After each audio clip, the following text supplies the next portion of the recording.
Good morning, everybody. How are we all doing?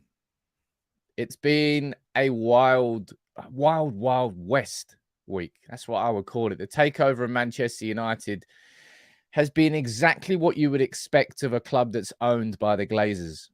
It's so on brand for them.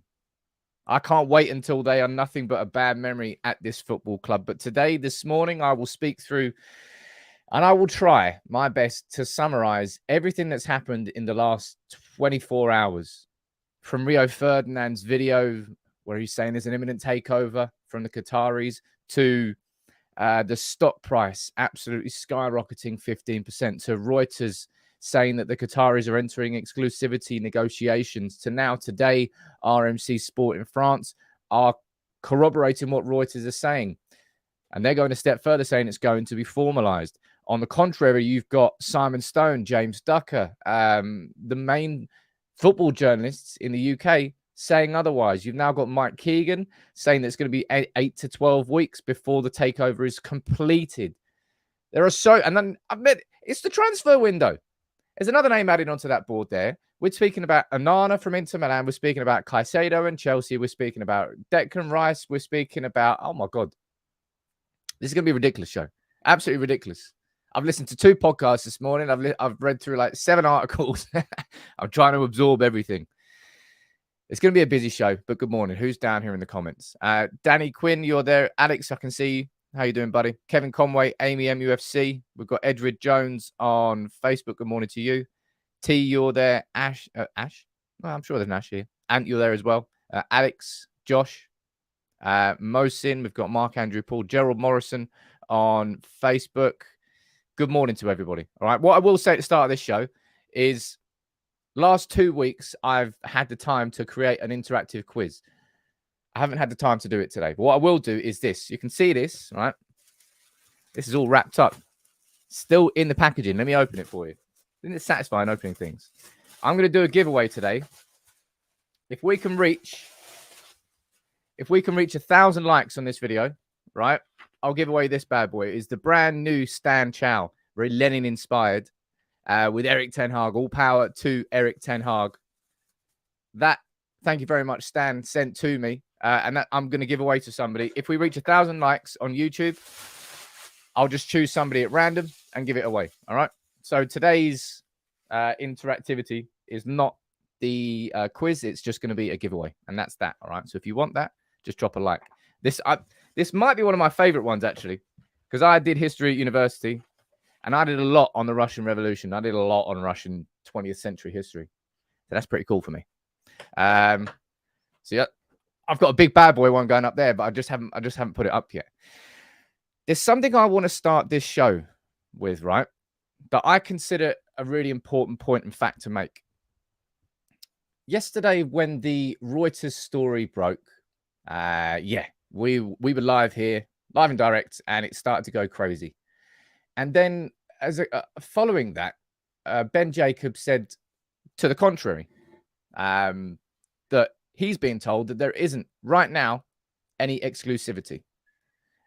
Simon Stone from the BBC has said the exact same thing. James Ducker and Tom Morgan from the Telegraph have said the exact same thing. And there's one thing that everybody has to understand here. Manchester United is a multi-billion-dollar global company listed on the New York Stock Exchange. And people are looking at Reuters, and I've seen it. It's just odd. Reuters going, are Reuters reliable? Like, Reuters are one of the oldest news institutions, networks, whatever you want to call them, in the world. Their origins are in business and finance. Reuters know exactly what they're talking about. Now, for people who are just now denouncing anything that Ben Jacobs says or James, that, they're unreliable, you can't. This isn't a transfer, ladies and gents. Right? We're not signing a 25-year-old from like Inter Milan or something like that. We're not looking for Fabrizio Romano to do a tweet about it. This is a multi-billion-pound business transaction. So just because Reuters, Ben Jacobs has taken a stance, and look, I really appreciate what Ben has done, but I think I'm getting annoyed at the character assassination of all the journalists, really, because there's two different sides here. It's almost like Reuters are going to have their financial sources that maybe they don't have in the football side of things. It's because it's blending between football and business here because it's such an unprecedented situation now. And yeah, it's I kind of annoyed me yesterday. And it's just something I wanted to say at the start of this show before I go in and I try and cover absolutely everything, because it's been, well, we've had some busy days here on United People's TV, but yesterday was a bit mad. Oh man, look at that. Speaking of madness, wow. David has just gifted 20 memberships, man. And Alex has gifted 5 as well. That's going to go straight. That's going to go straight into the Barry fund. Sod knows how much it will cost to get Barry on it, but we've got to get Barry here. No matter how much it costs, we've got to get Barry on. Mate, big up to you. Big up to everyone. Just big up to this community. It's been very difficult to. I think I've always maintained that I never wanted to add to the sort of hysteria around the takeover, but this has just turned into pure hysteria now, isn't it? And it's not just me. I was listening to the BBC podcast with Simon Stone and Faisal Islam this morning, BBC's economics editor, and even they're getting involved in it. Like, absolutely everybody, from the Athletic, Daily Mail, the Telegraph, the BBC, everybody is getting in. It's like, this is a consequence of the Glazers. This is them. This is their doing and their way of negotiating. But yesterday, this was the first sort of explosion, if you want to call it that. Rio Ferdinand going on record to say, look, he's heard that a Qatari takeover of Manchester United is imminent.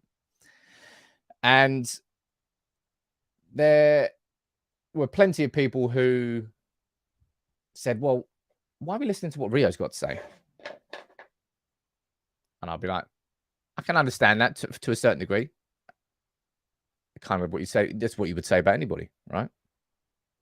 Because everybody's a bit skeptical right now. People want guarantees, but there are no guarantees until Manchester United release a statement. But Rio going on there and saying that, I thought that was quite a big moment. And of course, we all know what happened soon after that. It was this one where, this is the reason that we went live yesterday afternoon.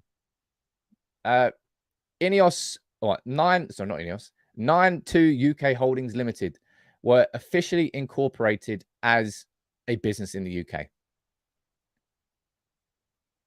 That was a big moment for me, because that was where, and I think this is probably where Ben Jacobs made a little bit of a mistake because of his, he has been balanced this entire way through. It feels yesterday like the Qataris flicked the switch. Yesterday was when they decided, you know what, now we are ready to have this business incorporated. And that switch was flicked yesterday. It does not take months and months to incorporate a business. All right. It doesn't. So I think that suggestion was a little bit wrong. So that happened yesterday. And then when we went live, this news came out. And this is the news really that caused the surge, if you want to call it that caused the spike. And it came from Reuters saying that Manchester United are negotiating exclusivity. They didn't go as far as to say that they'd entered exclusivity. It was like the halfway house, if you want to call it that. That they'd entered talks to finally enter that period of exclusivity. But we still don't even know if that period of exclusivity is absolutely required. And we go down here, look, this has been sort of people again, this is what I mean. This is so weird and strange. People are now, I can see them on Twitter, like when Reuters are posting the same article again, they're like, what? Why are you posting the same thing again? It's because so many people are looking at this. Maybe it's just football Twitter, right? I don't know what it is, but I find it strange. Of course, Reuters are doing this, but this is not a football transfer, and people are like, oh, the fact that they're, I can see it in the comments, Ian, they're saying that if Reuters are doubling down on it. They're not doubling down on it. It's just they have their sources that they're coming at this from a completely different, their financial perspective. People are looking at it from a football transfer perspective, which is just completely wrong. It's just so wrong. You don't look at Reuters and go, are they reliable? Reuters are Reuters. And yeah, I think this is the thing that I've been sort of trying to mull over in my head for the last 24 hours. I think the last 24 hours have been really, really strange. Greek chef, I thank you very much, dude. Welcome aboard. Glad to have you on board. I love Greek food. Everyone, I reckon if you were to choose one cuisine you could only eat for the rest of your life, one country's cuisine, which country would you go for? I always ask that question. It's really hard. Greece or Turkey is normally my... I think I'll go Greece. Stuart is saying, Sam, can you explain what exclusivity means? I can explain exactly what it means. I can just scroll down here and show you exactly what it means. This is what exclusivity would mean. Manchester United would not be allowed to negotiate with any bidder other than Sheikh Jassim for the exclusivity. But that's what an exclusivity period is. It means that only Sheikh Jassim could speak to Manchester United about the takeover and sale. Jim Ratcliffe would just be a bystander, wouldn't be allowed to negotiate or talk with them anymore. That's what that is. And that's now been sort of taken further forward this morning by this. So this is coming from RMC Sport in France. You might say close to PSG. This is what they are saying. Qatar are on the verge of entering into exclusive negotiations. Look, as announced by Reuters and information confirmed. Let's go full screen. This is done in my face. As announced by Reuters and confirmed by RMC Sport, a consortium led by Sheikh Jassim is on the verge of entering exclusive negotiations. They're saying on the verge of entering. So this is further noise reports. Probably reports is the fairest way to describe it. Of these exclusivity period. Of this exclusivity period. Now, today may well be the day, right? Today may well be the day that we get that we hear that news. What are you saying down there? Wrong timing for the City colour. This colour existed long before City, and it will exist long after City. I love this colour. I do. Genuinely one of my favourite colours, which is really goddamn annoying because of City. And we see Chris, nice to see you joining there as a member, dude. Connor Bradley down there with a ridiculous comment. I don't have any time for sarcasm around the Glazers. I really, really don't. Lots of you saying Italian down there. A few of you saying Japanese, Indian and Caribbean. It's two different cuisines. Ish. Well, nah, not ish. It's two different cuisines. American. Nah. Well, I'm sticking with Greek. All right. I'm sticking with Greek. But of course, all of this yesterday caused this big old spike. Manchester United, of course, with the share price, effectively, when this gets towards $30, when this gets towards $30, that's when we're basically at the end game. But look at this, right? Look how crazy this is. I want to zoom in on this bit in particular. That bit there. Let me highlight this. One sec. There. Yesterday on the stock market, nearly just 12.28 million Manchester United shares were traded. And that is 583% higher than average. It was so wild on the transfer market. Geez. So wild on the stock market yesterday that they had to temporarily stop trading because of the volatility of it. This is maybe it's not unprecedented, all right? Maybe this has happened before in a takeover, but I've never witnessed it because I don't care about takeovers of other clubs, right? But 583% more than average. I don't even know what the total amount of shares is, but I swear that's over like, it is a significant portion of the club. This is all down to the Glazers. All down to the Glazers. And they're absolutely loving it right now, I'll tell you that. They really are. Kevin, what are you saying down there in Super Chat? Thank you very much, dude. They said the takeover will be done by March. Now they're saying 8 to 12 weeks. I don't believe any of them. This could be announced today for all we know. Kevin, it could be announced today, but the keys will not be given to whoever the new owner is for a while. That is definitely true. And that's something that I will cover in a little bit now. But look, if you're looking to, you saw this yesterday, right? Alex, you're saying, look, Theo Hernandez, another name for the whiteboard. He's already there. He's already there. We're on 62 now. Hey, look, Louis, right? You're saying it. You're saying this down there about well done with their pockets. I think something's going to get looked into at some point after this is all said and done, because there have been some people must have made some serious cash on these Manchester United stocks. But as I said, on the one hand, you've got business journalists reporting this from Reuters, and on the other hand, you've got Simon Stone saying the club is still negotiating the sale with multiple parties. You've got Tom Morgan and James Ducker saying the same thing. And I'm going to run through this article. But it doesn't mean that all of a sudden these journalists who were tier one, the most reliable, are not reliable. They absolutely still are. All right. But this is where business and sport are converging into one massive, massive story. And therefore, there are some sources that these football journalists don't have. And Reuters, when it comes to mergers and acquisitions, they know what they're talking about. All right.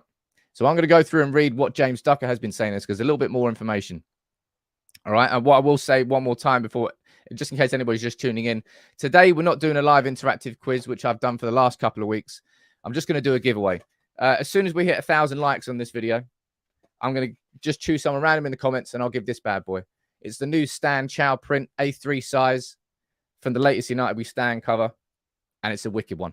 So if you want to be entered into the draw to get that, just drop a like on the video. Simple as that. Doesn't cost anything. Helps the channel. Big up to you.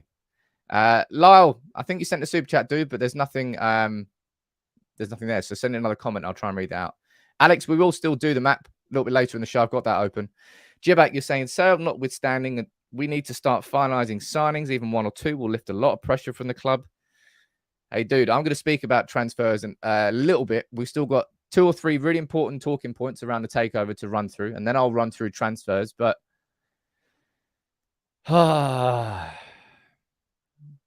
you'd like to think that this is the last summer where these sorts of conversations exist.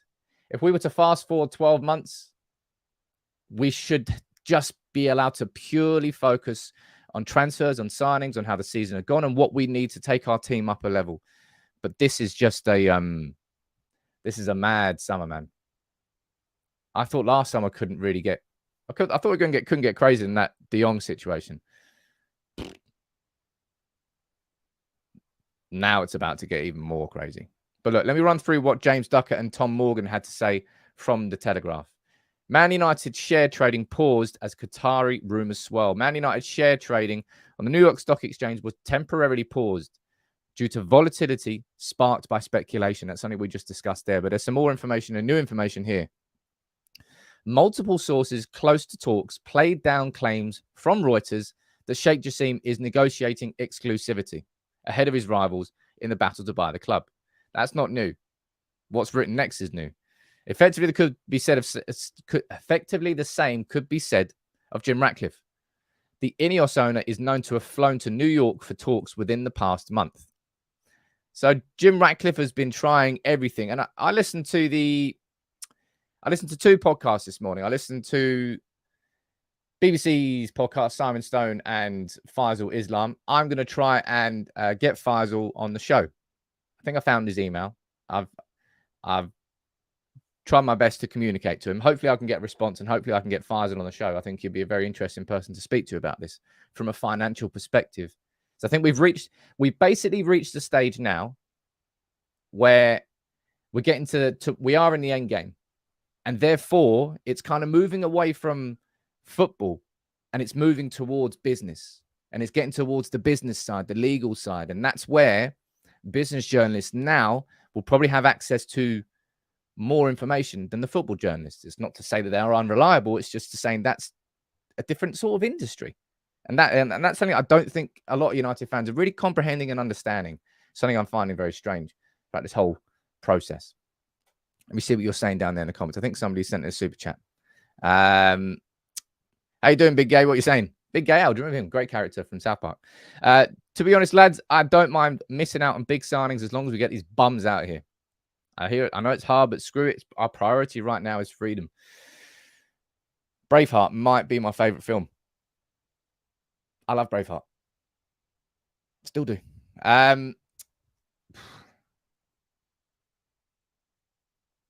I think if Spurs weren't Spurs and Spurs had been willing to sell Harry Kane to us, I think we could already be quite far down with that. But because we had to wait to find out about the Kane situation, other transfers may have slipped away from us. And that's what I'm going to be covering next. But as I said, this is all of this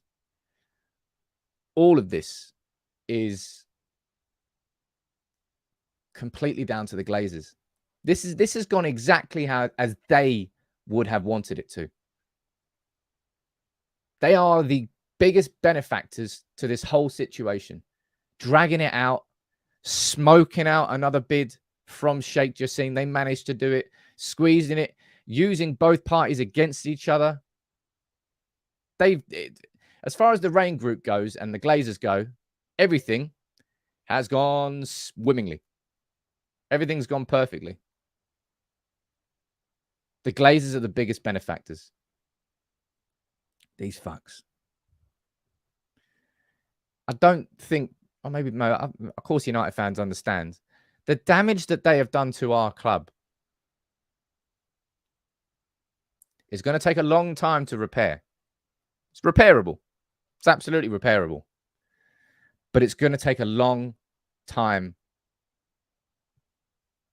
to catch up. Had they not been our owners, we wouldn't have had over $1 billion. We would have a new stadium. Or maybe we would just have a perfectly renovated and redeveloped Old Trafford to the point where we wouldn't need a new stadium. Man. These dirty snakes. These absolute snakes. I can't wait. Honestly, I'm so bored of having conversations about them. I really am. Oh, man, look at that. Siam, how you doing, man? Let me get these horrible people off my screen and bring up the gong for Siam, who's just gifted 10 memberships, man. Who are the legends that's just got a membership? Let me read some names out.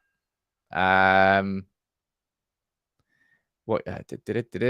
We've got Ron Wu-Tang. Oh, man, I was supposed to see Wu-Tang on Tuesday. I'm still annoyed. Sean Ryland, Will Ireland, too many islands. One time you got one as well. Vin, legends. Oh my God, look at that. And another 10. Jonathan Jonkman. I'm off to Amsterdam, hopefully, next weekend. So if there's any Dutch subscribers, I might be able to meet up for a pint. Jonathan, maybe. I swear you're based there, if I remember correctly. Today might be the day, right?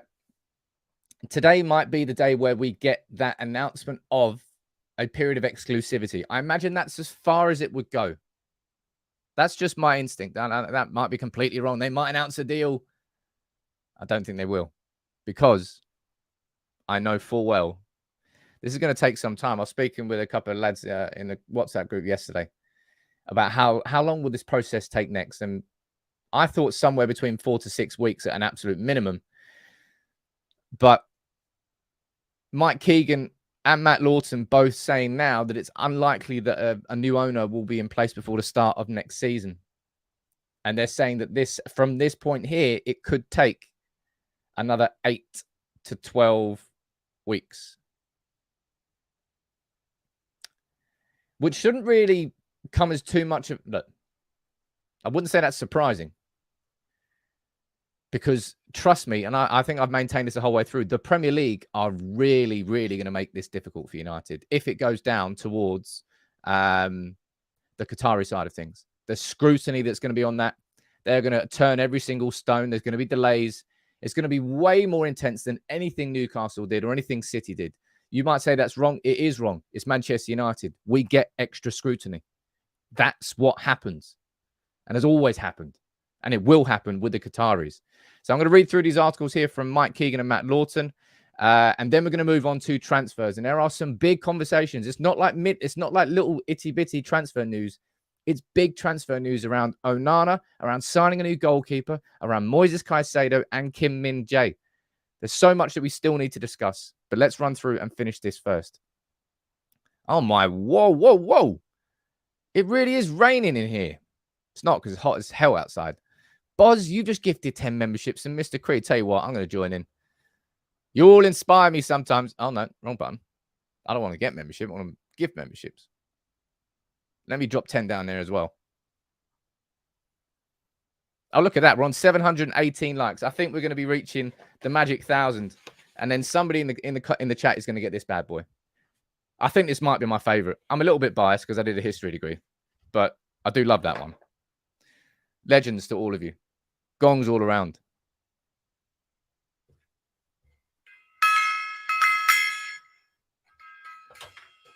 Gonna need a bigger gong. Right, let's run through this article before I get more distracted. Manchester United's new owners might not be in place before the start of the season, with the preferred bidder still not chosen. Let's see what he's saying. United's ownership may not be rubber stamped when the club kicks off. The club and the fans are currently waiting. Mail Sport understands, should the Glazers decide who they want to sell to, a further 8 to 12 weeks approval process would follow before a deal is officially approved. And that would mean, of course, so what's 8 to 12 weeks from now? 8 weeks would be the 16th of August. 12 weeks would be the 16th of September. I think the thing I'm most interested about is at what point because the Glazers aren't gonna hand over control until the money's transferred, until the deal is completely done. So how does that impact this summer? I really don't know, because the Glazers will still have that overall control. This summer's completely and utterly affected by the takeover now. We all lived in hope that it's going to get done by the end of March. We all hoped that that was going to be the case. Jeez, what is it? April, May? We're 3 months behind now, and we're talking about another 2 months. So by the time it's done, it may well be 5 months. 5 months from the original conversation about the end of March to when it actually goes through. Estevo is saying, does your merch ship to South Africa yet? It doesn't, Estevo, but I'll tell you what I'm trying to work on in the background. I'm going to work on something brand new for the merch. And if that happens, then we hopefully will be able to sell and ship to South Africa. Because I know there's loads of Reds in South Africa who at this moment in time can't send any merch to. Jonathan, how you doing? You're saying, hi, Sam. I thought you were from the Netherlands. When you get to Amsterdam, let me know. I'll come to Amsterdam. We'll have a chat and a beer. Well, yeah, hopefully I'm going to be there next weekend. You never know. Well, I'm supposed to be there next weekend, but I don't know what's going to go on with the takeover.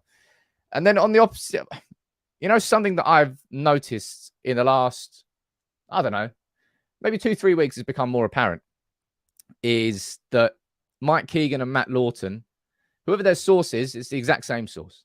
Last night, this is not the first time this has happened. Look at when this is published. 9 o'clock on the 15th of June. 9 o'clock on the 15th of June. And both of them, I believe, at the exact same time this week, also posted about the preferred bidder hopefully coming out this week. So clearly, whoever their source is quite similar. But interestingly enough, is you can see a slight difference. I say a slight difference, quite a major difference. You can see it on the Times. You go over here. The Times are saying that Jim Ratcliffe and INEOS remain favourites. And there's not a peep of that or a word of that in the Mike Keegan article, which I find quite curious. Because at this moment in time, every single measure, every single indicator, every single bit of speculation, it's all pointing towards the Qataris at this moment in time. I wouldn't say that Jim Ratcliffe, up until we talked about this for so long, up until that fifth bid went in, it was all INEOS. And you're saying, can you get Kieran Maguire on? I'm chatting to Kieran in the background. I'm going to try and get him on and speak really dive into the genuine numbers around FFP. There still isn't clarity for any United fans. We keep hearing, look, budget's 120 million. Everything that we've heard so far is that the budget is between 100 and 150 million. And I'm going to be moving on to transfers next. It's the transfer window. We need new signings. We have to be able to talk about these things. It's sort of like, you know that meme? Let me pull this meme up here, right?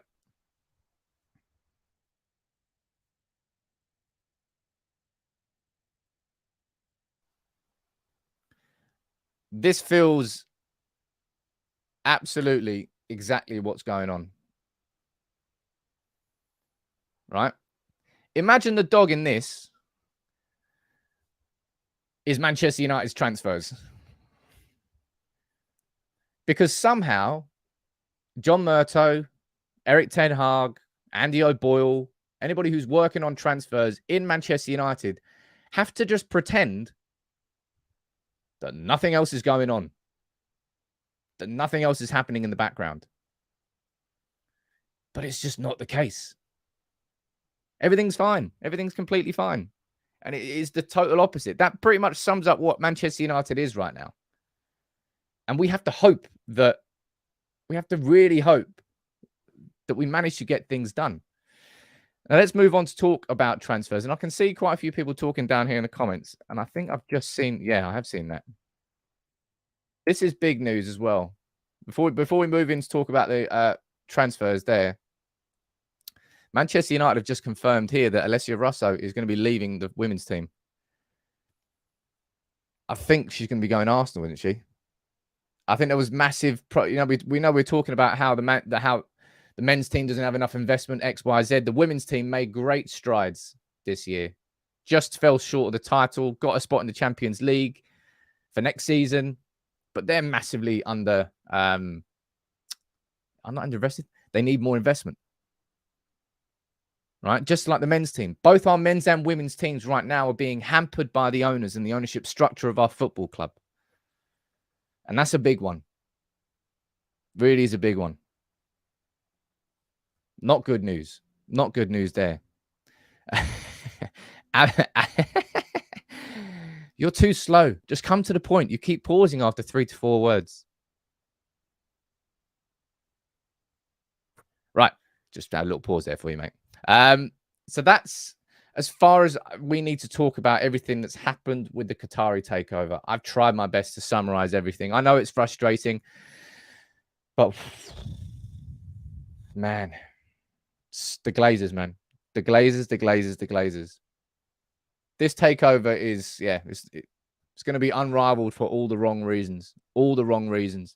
Right, we are 150 likes shy of 1,000. So if you want to win that poster, only 100. Too many things on my desk. Only 150 more, and we can get it on the poster. Anyway, let's talk about transfers, right? This feels like quite a big one. I think you know full well what my thoughts are about a goalkeeper. I put a video out about David De Gea early this season, and I got absolutely caned by Manchester United fans. Absolutely obliterated. In the same way I got obliterated with the Ronaldo story. What we're seeing now is that Manchester United genuinely, so this is coming from The Guardian, from Jacob Steinberg, and this is coming from The Athletic as well. Manchester United are considering a move for Andre Onana. Now, I'm sure you would have watched the Champions League final. Maybe you didn't watch the Champions League final. Onana, of course, worked with Eric Ten Hag at Ajax. He is basically the definition of a goalkeeper that suits Ten Hag's style and system. The upgrade from De Gea to him in terms of the suiting the style, the profile, wow. Mate, like light years. It's an incomparable difference between De Gea and Onana. And I'll tell you one thing, right? I think if Manchester United were able to sign Harry Kane, I don't think this is a conversation that we would be having this summer. I don't think we would have had the money for it. But because now it feels like what Manchester United have done is we've gone down the Harry Kane route. That's not worked out, and we've now pivoted. We've moved away, and we've moved sideways towards Højlund as probably the striker that we would spend the most money on. Hopefully we still go after Thuram. And then we've now got extra money, 40, 50 million, and we can look towards a goalkeeper now and accelerate those conversations. I would almost argue now that I think De Gea is going to leave. I think this might be why Erik ten Hag and Manchester United were waiting and delaying on signing that contract. I think if we had got Harry Kane, De Gea would have signed that deal. I think now that we're not getting Harry Kane, I think it's far more likely that De Gea, we've heard talks of De Gea being in conversations with Al Hilal from Saudi Arabia, kind of following the same route as Kante. Did he go there? I can't, God knows where, but Kante's gone over there. Benzema's gone over to the Saudi League. I don't really know who else it's going to be if De Gea leaves, honestly. And it's a real shame because I've got a lot of love for him, but no one really wants him. Atletico Madrid don't want him because of Oblak. Real Madrid don't need him because of Courtois. That's the two Madrid clubs gone. That's obviously where he'd want to go back to in Spain. Where else is he going to go? He's not going Barca. They've got Ter Stegen and they're fine. Don't really think he'd want to move to another country apart from back to Spain. Where are your options? Stay at United, be second choice. Not going to do that. Saudi Arabia seems to be the only choice. Alex, you're saying, do a poll suggestion, Onana or Costa. Okay, that seems like a fair one. Let's pull this one up. Who would you prefer? What goalkeeper would you prefer? Right. Onana. Oh, spelled his name wrong. Or Costa. Let me see what you're saying about that. Yeah, that's a good poll. Good suggestion, Alex. Look at that. We're at 930 likes. Wicked, man. Let me see what you're saying down here. Someone will scoop up for Onana. We're not moving fast. Is he? Who were they? Who? I don't know. I prefer Costa, says Chitalu. Ramos price dropped according to something I read. What? Gonzalo Ramos? I mean, you haven't heard a peep about Gonzalo Ramos. I think Benfica were hoping for a big, old, huge race for him, and there's not really been anything. But I'll leave that poll up there. Onana or Costa. That's an interesting one. We'll find out. But in other news, you're seeing this. And I don't really think Manchester United are this second club. But everywhere is reporting that West Ham are sort of fueling and building up a bidding war around Declan Rice. Now, Arsenal had a £90 million bid rejected for him. Make absolutely no mistake. This bloke would be an incredible signing for Manchester United. He really would be. However, where our club currently is and where our budgets currently are, we can't afford Declan Rice. Arsenal are absolutely leading the way. They're going to be increasing their bid for him. And it sounds like City might be the other team that goes in for him. You see the City this morning as well. Fabrizio Romano saying that City are in negotiations or have personal terms. It seems like that's the way that transfers work these days. You sort personal terms with the player first before you approach the club. That's very backwards compared to what it was before. But Gvardiol to City and Rice to City, I mean, you bastards. I mean, it probably could happen. But Gvardiol and Rice on that team you've already got, that's just not fair. It's just not fair. Now, the player, full well, the one midfield signing that I wanted Manchester United to make this year, it was Moises Caicedo. Was the player that I've always felt could make such a substantial difference to our midfield is Caicedo. Price-wise, jeez. Let me go down here. And let me highlight this. Negotiating a deal with Brighton will not be easy, as Tony Bloom is understood to value Moises Caicedo at £120 million. 120. I'm laughing. It's not particularly funny, but I'm laughing at that. I mean, we are in Super League territory, the Premier League now. Like it's almost like there's no point really kind of like getting offended about numbers that just get banded around. Yeah, 120 million just. I'll read that right. Wow, we were, is what I would say. But if you've got players who are wanted by multiple clubs and they are top quality players, clubs can demand that sort of thing now. Declan Rice, he will go for north of 100 mil. He will. Moises Caicedo, though. I mean, if Brighton got a bidding war in the same way that maybe Rice have got with West Ham, they could probably command and dry that transfer up. But United can't afford that. And I'm presuming that's why we're not in those conversations. We've not really been in a conversation around Declan Rice. And as much as I would love us to have been in conversation over Moises Caicedo, we haven't been. We focused on Mason Mount as it stands and Harry Kane. Harry Kane's clearly been where our transfer focus has gone right now. Now, you might say there's not been enough movement from Manchester United. It's because we've been trying to figure out where the movement is possible. And Harry Kane would have been the signing this summer. But Moises Caicedo, that one's going to sting. To see Declan Rice and Moises Caicedo both move teams inside the Premier League this summer, and for Manchester United to not get either of them is a bit of a sucker punch, I'll be honest, because I think our midfield is missing a piece exactly like both of those players. Mason Mount is somebody clearly that Erik ten Hag feels is perfectly fitted and suited to his system, and he really wants him.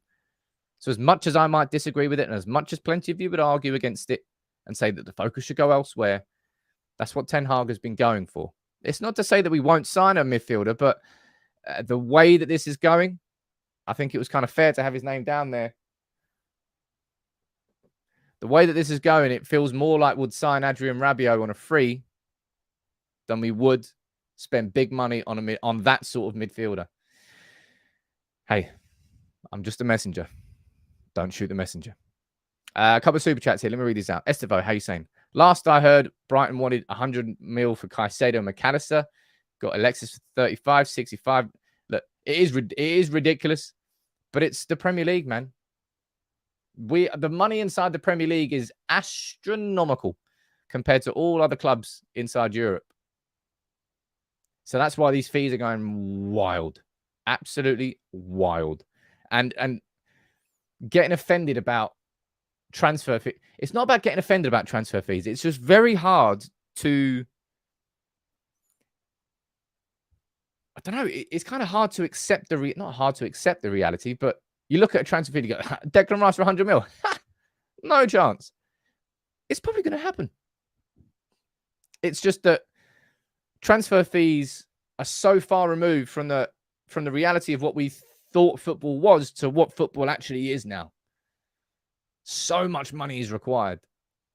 And that's before Todd Boehly and the Chelsea Whoppers, sounds like a really crap band there, inflated the market even more with their crazy money they were spending. Jibak, sick and tired of this tradition. When was the last time we went toe-to-toe with Bayern, Barca, Chelsea and got a player we both wanted? I mean, I don't know off the top of my head. Anybody in the comments? You can let me know that. We haven't gone toe-to-toe with Caicedo. We haven't even been in the conversation about Caicedo. And this conversation here, I think, has more credence, I would say, to having more frustration, in my opinion. Because the Kim situation is dead simple.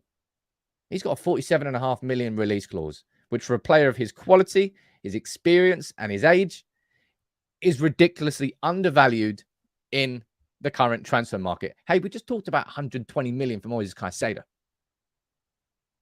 We're talking about 47.5 mil here for Kim. Bayern Munich are absolutely leading the race now for him. It sounds like he's going to be going over there.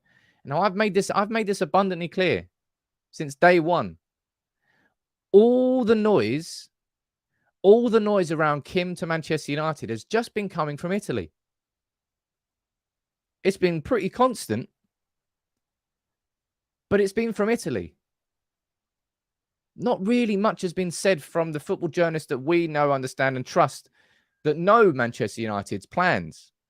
So this may well just be another example of a player that gets linked and linked and linked and linked and linked to us that maybe was never a priority for us. Or maybe we've just been usurped. Maybe we've just been beaten. But I've always said this since day one. If we wanted Kim that much,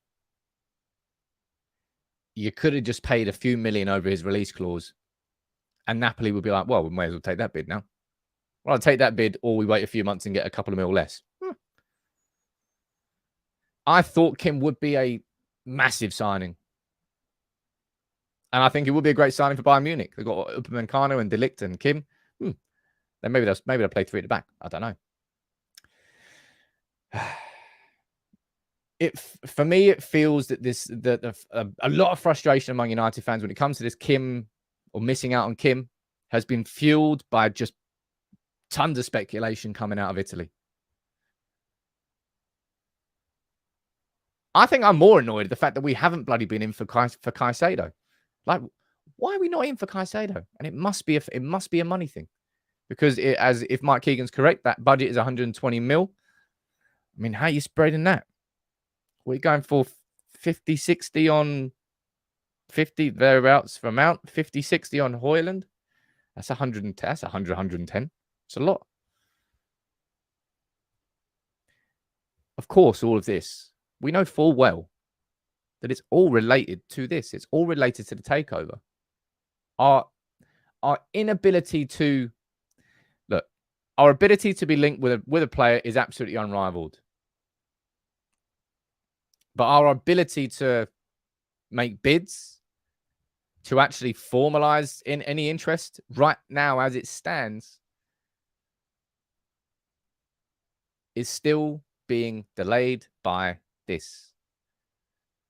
The club wants to spend, but they don't know whose credit card they're taking. Sad as it is. Sad as it is. Oh, look at that, man. We've reached... I didn't know whether we reached that or not, but we did. This community is the one. I'm going to go down here now and give this out to somebody on YouTube. Let me scroll through here, right? Let me close my eyes. And I'll start now. Who's this?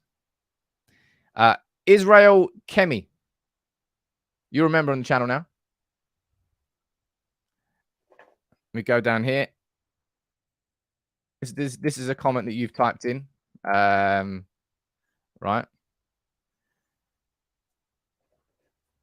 You typed that comment in there. So Israel, you need to reach out to me. Congratulations, sir. You've won this bad boy. Look at that. Congratulations to you. And I want to say here, look, there is every chance that I'm back here later on. I'm back here tomorrow. I'm back here Sunday. Sod knows. It's going to be a busy old few days. I just want to say thank you very much to Luke saying, what about Facebook? I apologize to you, Luke, for not doing a Facebook giveaway today. As I said, it's harder to... I was doing that just for the YouTube one because it's different. I can see the amount of likes on Facebook, on YouTube, much easier than Facebook. That's what it is. I want to say thank you. Deez, no. I want to say one more thing before we go. Oh, it's map day. Yes, it is Friday. It is map day. Big up to everyone who's tuning in. 3 of you, let me know what country and what city you are watching from, and I'll get you added onto the map. The most recent points we've added are Norway, Anahill in Northern Ireland, Abuja in Nigeria, Ballymena in Northern Ireland, Delta State in... I don't know what that is. Is that in Nigeria as well? Loads of you around the world. Let's see who we've got here. Oh, Chilex. Big up to you watching from Vienna. Sad fact, right? When United was still in the Europa League, I was looking at routes to Budapest. And what I wanted to do was fly into Vienna, hire a boat down the Danube, go like a few hours boat trip straight into, oh my God. We had it all planned out. We were so excited, and then United were crap. You don't have a crap, and we didn't get into the final. So, oh, look, the poll. Let's have a look at the poll results quickly. We've got 1,200 votes on the poll, and 56% of you are saying Onana. So just a little bit more than Costa, but 50, very tight though. Very, very toit like a toiga. Fleming watching from Holstebro in Denmark. That sounds cool.